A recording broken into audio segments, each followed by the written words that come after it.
একদম জুতো মেরে বিদায় করা উচিত।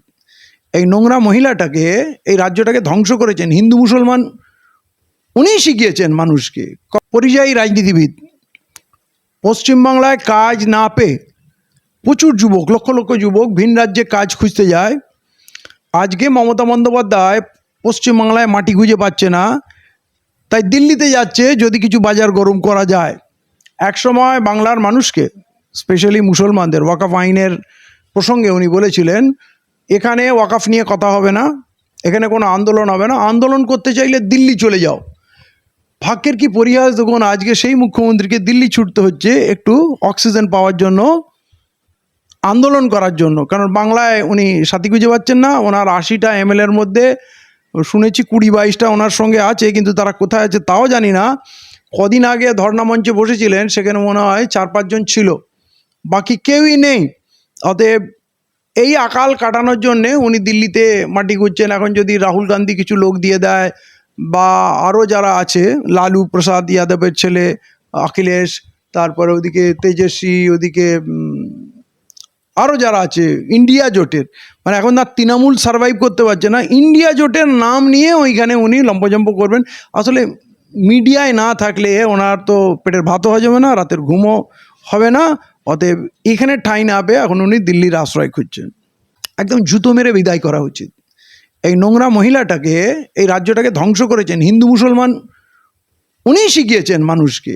কখনো ইমাম ভাতা, কখনো পুরোহিত ভাতা, কখনো সাগর মেলা, কখনো ঈদের রেড রোডে এসে ভাষণ মারা, পলিটিক্যাল ভাষণ, কখনো আবার দুর্গা কার্নিভেল করা, মানে যা করেছেন বললে শেষ হবে না। সরকারি টাকায় মন্দির করা, মানে এই নোংরা মহিলা মুসলমানদের শুধু লুটপাট গুন্ডাগার্দিতে লাগিয়ে রাখলো, হিংসার কাজে লাগিয়ে রাখলো। পার্টিতে আপনি দেখবেন ওর পার্টিতে মুসলিমদের কোনো জায়গা ছিল না, আগেও ছিল না, উপরের মন্ত্রিত্বে কোনো জায়গা ছিল না। ফিরহাদ হাকিম তো মুসলমানই নয়, আর সিদ্দিকুল্লাহ তো মানে নাম উচ্চারণ করতে ঘৃণা লাগে।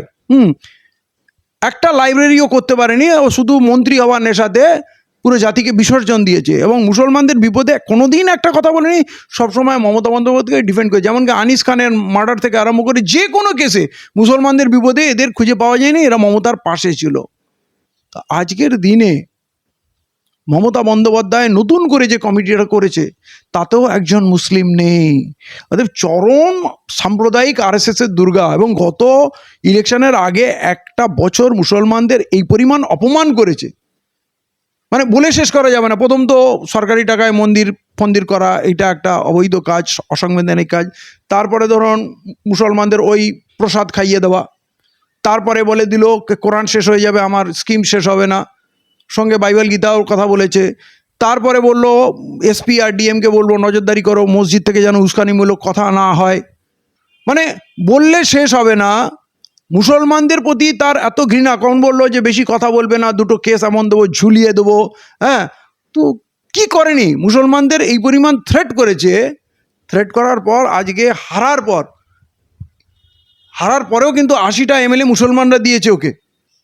হয় মুসলিম ক্যান্ডিডেট জিতেছে, নয় মুসলিম এলাকা থেকে হিন্দু ক্যান্ডিডেট জিতেছে। সে আজকে সাহস কি মুসলিম এলাকা খুঁজছে পার্লামেন্টে যাবে বলে, এবং পার্লামেন্টে যাবে বলে সে প্রস্তুত বাঁচছে মুসলিম এলাকা। কিন্তু তার দলের পুনর্গঠন যে হয়েছে, সেই বডিতে একটা মুসলমান নেই। আমি বলবো মুসলমানদের, এই ঢঙ্গি মহিলা আমাদের এলাকায় আসলে কে একটিও ভোট দেবেন না, মানে মুখে ঝামা ঘষে দেওয়ার মতো করুন। আমরা বিজেপির সঙ্গে লড়ে নেব। আগে আমাদের লোক বলতো না, জ্ঞান দিত, ছোট শত্রু আর বড় শত্রু থাকলে ছোট শত্রুর সঙ্গে হাত ধরতে হয়। আমরা একটা শত্রু কমিয়েছি, আপনার ভাষায় ছোট শত্রু কমিয়েছি, এবারে বড় শত্রুকে আমরা দেখে নেব। কিন্তু তাই বলে এই ছোট শত্রুকে দাঁড় করানোর চেষ্টা করবেন না। এরা হিন্দু মুসলমানকে এক কাতার এনে দাঁড় করিয়ে দিয়েছে। আমার মনে হয় বিগত কিছু দিনে আরএসএস বিজেপি মিলে যত বিষ হিন্দু মুসলমানের বিষ মিশিয়েছিল, বিজেপি এসে এটা ভালো হয়েছে, হিন্দু মুসলমানের ভেদাভেদ এখন এক হয়ে গেছে। এখন মুসলমানের দুঃখ আর হিন্দুর দুঃখ আপনি আলাদা করতে পারবেন না। মুসলমানের কান্না আর হিন্দুর কান্না আপনি কোথাও আলাদা করতে পারবেন না। তো সব ধ্বংসের মাঝখানে আমি একটা আশার আলো দেখছি, কোথাও যেন আমাদের ভুল বোঝাবুঝিগুলো একটু কমবে। বিজেপি কী জিনিস সেইটা চেনা সেটা আমাদের জন্য আশীর্বাদ হবে। এবং আমরা যদি ভেদাভেদ ভুলে আমরা যদি এক হতে পারি, নতুন করে বাংলাকে আবার আমরা গড়ব। দেখেন, সব তো ওদের ডাটা রেকর্ডেই ছিল, এই সরকারের রেকর্ডে লক্ষ্মী ভাণ্ডারের রেকর্ড ছিল, অতএব চাইলেই 1 সেকেন্ডে দেওয়া যায়, দিয়েছে।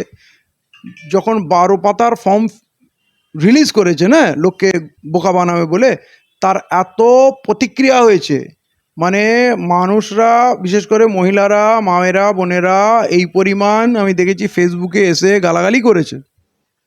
তাতে এই সরকার ভয় পেয়েছে, ভয় পেয়ে তড়িঘড়ি এই টাকাটা রিলিজ করেছে আপাতত সামাল দেওয়ার জন্য। আর এইসব ফর্মগুলো সব ফালতু জিনিস। আমার তো মনে হয় এই ফর্মগুলো ছিঁড়ে ফেলে দেওয়া উচিত, আর সরকারকে পরিষ্কার বলে দেওয়া উচিত তুমি দেবে কি দেবে না বলো, এরপর ইনকোয়ারি করো না। যদি দেখা যায় লক্ষ্মী ভাণ্ডারকে পুরুষ নিচ্ছে, লোক তো বলেই দিচ্ছে যে 3000 দরকার নেই, 1500ই দাও, আমার লক্ষ্মী ভাণ্ডারই ছিল। যদি মনে হয় কোনো ব্যাংক ম্যানেজারের বউ লক্ষ্মী ভাণ্ডার পাচ্ছে, বন্ধ করে দাও না। যদি মনে হয় কেউ বড় ব্যবসায়ী তার বউকে দেবে কেন, বন্ধ করে দাও না, ঠিক আছে, এই পয়েন্টে আমি ঠিক আছে। কিন্তু সেইটা করতে গিয়ে যদি তুমি বলো 3 মাস লাগবে, যে গরিব মাটা ওই 1500 টাকার উপরেই নির্ভর করছিল, তুমি 3 মাস বন্ধ করে দিলে তার কি অবস্থা হবে, তার কথা ভেবেছো কি? বেশি কেতা কায়দা করতে গিয়ে তুমি তো প্রকৃত গরিবকে শেষ করে দিচ্ছ। বাহানা, নিয়ম কানুন, আরে তুমি বন্ধ করে দাও, যাদের ইনকোয়ারি করতে থাকো। আর এত SIR করে কি তথ্য জোগাড় করেছো? এত তোমার পাড়ায় পাড়ায় যে তোমার বিজেপির RSS এর ইউনিট আছে, কি তথ্য? আমার দেশে তো ধনী মানুষ কম, গরিব মানুষ বেশি। অতএব ওই কটা গরিব ধনী মানুষকে বাঁচতে তোমার কদিন সময় লাগবে? 1 মাস সময় লাগুক। কিন্তু তুমি কটা বড় লোক বাঁচার জন্যে কোটি কোটি গরিব মানুষকে মেরে দিলে,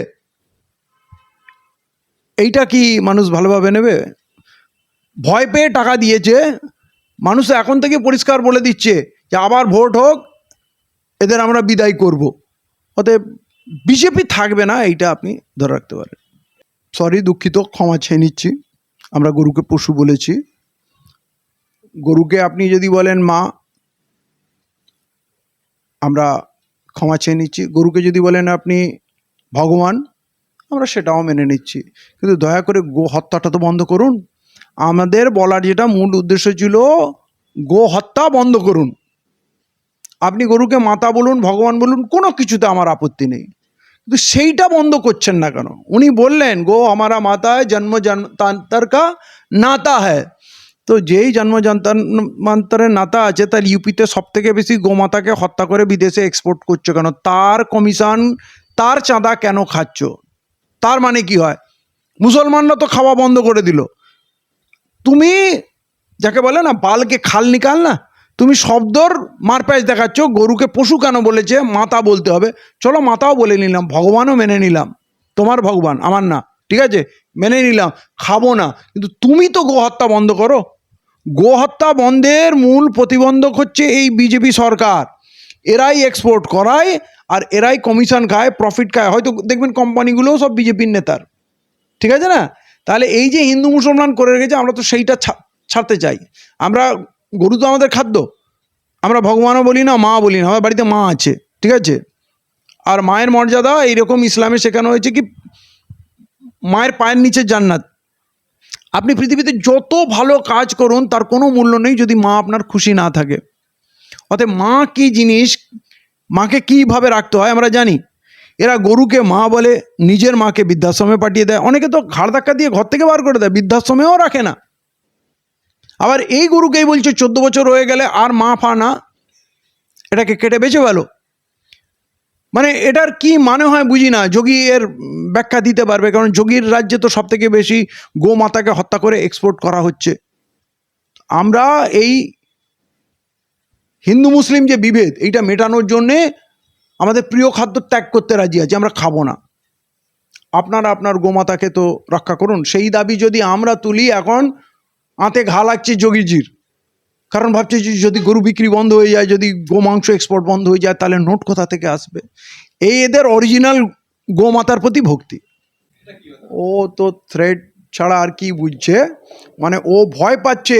এরপর দেখবেন মুসলমানরা যদি গোমাতার রক্ষা করার আন্দোলন করে, তাদের জেলে পুরে দেবে। ওদের কথা হচ্ছে যে তোমরা তো হিন্দুদের উস্কাচ্ছ, তোমরা হিন্দুদের মগজ ধোলাই করছো, তোমরা গোমাতা করে করে হিন্দুদের মাথা খারাপ করছো, তখন হিন্দুদের মনে হবে সত্যি তো গো যদি মাতা হয় তাহলে তার হত্যা হচ্ছে কেন, স্লটার হাউসে হচ্ছে কেন, বিদেশে এক্সপোর্ট হচ্ছে কেন।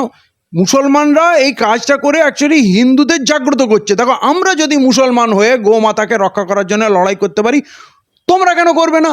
যোগী ভয় পাচ্ছে হিন্দু মুসলমান দুজন মিলে যদি এক হয়ে এই কাতে লেগে যায় তাহলে তো স্লটার হাউসগুলো বন্ধ হয়ে যাবে, তাহলে মাল্লুটা কোথায় যাবে, আমি কামাবো কোত্থেকে। ও সেই ভয় থেকেই কিন্তু এই মুসলমানদের ভয় দেখাচ্ছে, হুমকি দেখাচ্ছে। মেসেজ কী দেবো, দুঃখজনক।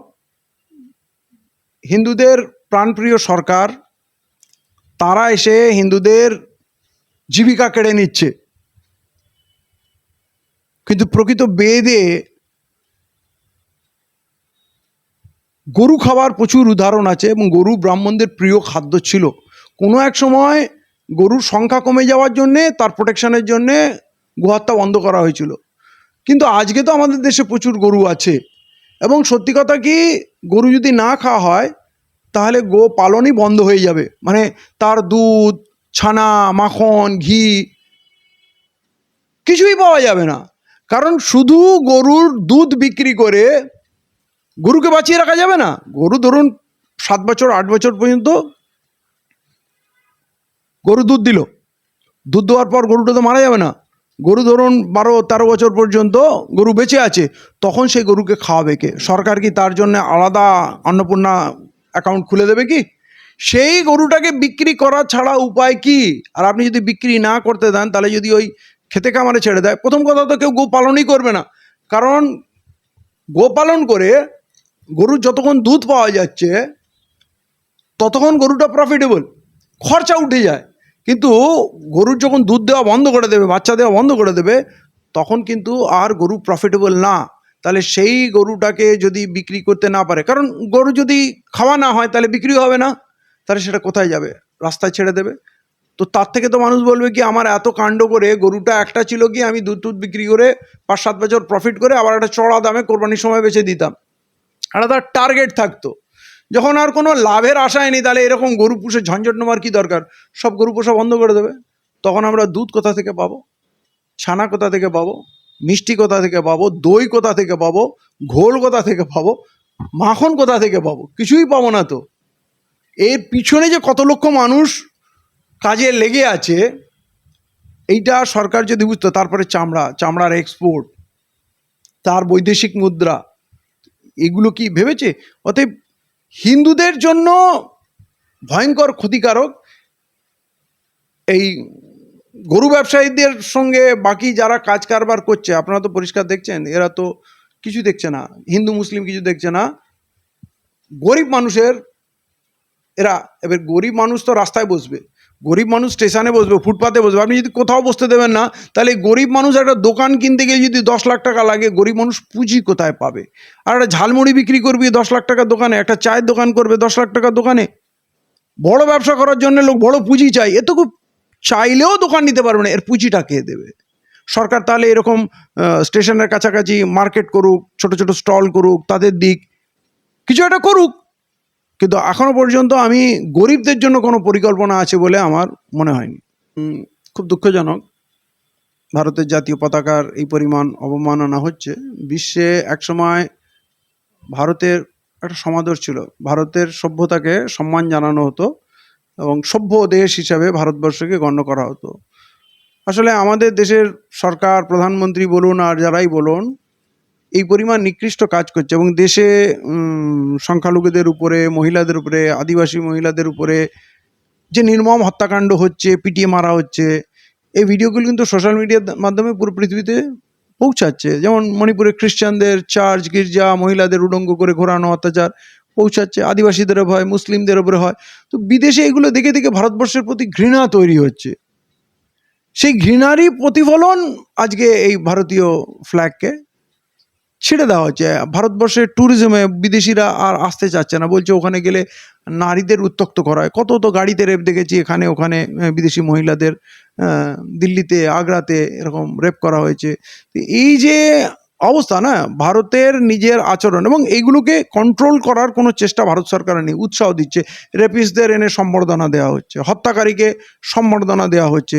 এগুলো না কোথাও না কোনো পৃথিবীতে পৌঁছাচ্ছে। যেমন আমাদের সরকার আনসাই সুকির পাশে ছিল যখন রোহিঙ্গা গণহত্যা হচ্ছিল। আমাদের দেশের সরকার যখন গাজা পট্টিতে হত্যা লীলা চলছে তখন ইসরায়েলে গিয়ে, তেল আবিবে গিয়ে সেখানে সেলিব্রেশন করছে আমার প্রধানমন্ত্রী, বলছে দিস ইজ মাই ফাদারল্যান্ড। তো সবসময় ইনি বা বিজেপি আরএসএস এরা হত্যাকারীর বা অত্যাচারীর পাশে এরা সবসময় থাকে। তো তাদের এখন যখন ইসরায়েলকে লোক ঘৃণা করছে, তো ইসরায়েলের বন্ধু নরেন্দ্র মোদীকে ঘৃণা করছে, আর সে যেহেতু ভারতবর্ষের প্রধানমন্ত্রী তার প্রতিও ঘৃণা আসছে। আপনি যেমন আচরণ করবেন তেমনই আপনি ব্যবহার পাবেন। তারা তো পৃথিবীর এত দেশ থাকতে অন্য কোনো দেশের পতাকা তারা তো পোড়াচ্ছে না, এমনকি তারা সেখানে প্লাকার্ড লাগাচ্ছে যে ভারতীয়দের সেখান থেকে তারা বিতাড়ন করবে আমেরিকায়। তাহলে ভারতীয়দের প্রতি এত ঘৃণা কি করে তাদের জন্মালো? আমেরিকা তো আমাদের বন্ধু দেশ, ট্রাম্প মোদিজির খুব ক্লোজ ফ্রেন্ড, সেখানে এই জিনিস কেন ঘটছে? অতএব আপনি যেমন আচরণ করবেন তেমন পাবেন। যদিও এটা খুব দুঃখজনক, মোদি আলাদা, ইন্ডিয়া আলাদা। মোদি ইন্ডিয়া না, কিন্তু এই মোদির আচরণে ভারতবর্ষের প্রতি লোকের বিরূপ প্রতিক্রিয়া তৈরি হচ্ছে। উনি যা করছেন, ওনার সব আচরণকে ভারতীয়রা সমর্থন করে না এবং ভারতীয়রা ওইভাবে ভাবেও না। কিন্তু তা সত্ত্বেও যেহেতু ব্র্যান্ড অ্যাম্বাসেডার মোদি, প্রধানমন্ত্রী নক্কারজনক কাজ করছে, তার বার্তা খারাপ পৌঁছাচ্ছে অন্যান্য দেশে।